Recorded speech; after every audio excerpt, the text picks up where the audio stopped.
One question I hear all the time is, why are barefoot shoes so expensive? It's less shoe, right? Shouldn't it be cheaper? I've put a lot of effort into helping you all find natural footwear, aka barefoot shoes, that meet your particular needs, be it budget, style, size, thickness, whatever. But up until now, I've never directly answered the question of why they often cost more than conventional shoes. It's time to have some real talk about what's going on. There are a lot of costs that go into manufacturing and marketing a barefoot shoe that most customers are not aware of, from custom lasts and molds, to labor costs for handmade products, and the fact that thin, flexible materials actually cost more to manufacture.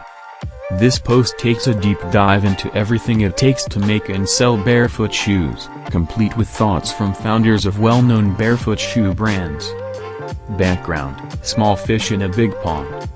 The entire market of barefoot shoe brands is made up of small businesses, often fighting an uphill battle to get their shoes out into a skeptical world. This was especially true for trailblazer brands like Vivobarefoot, Vibram, Altra, and Xero Shoes. When I entered the scene, the work of those early adopters had paved something of a road for entrepreneurs to start more barefoot shoe brands. And many of those barefoot shoe brands have grown up in this niche alongside me. We were all a bunch of babies, on a mission to take barefoot shoes mainstream. Over the years, brand founders have willingly answered my many questions, accepted my feedback, and given me an inside look at what running a barefoot shoe brand is actually like. After opening up Anya shop, a retailer of barefoot shoes, last year, I now have a first-hand taste of some of those challenges.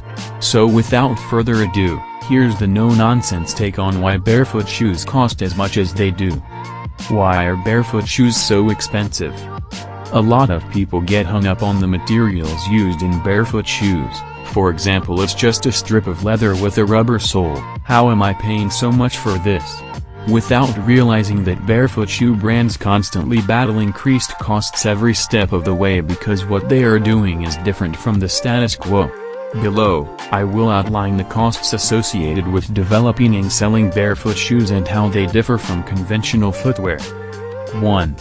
Business startup expenses.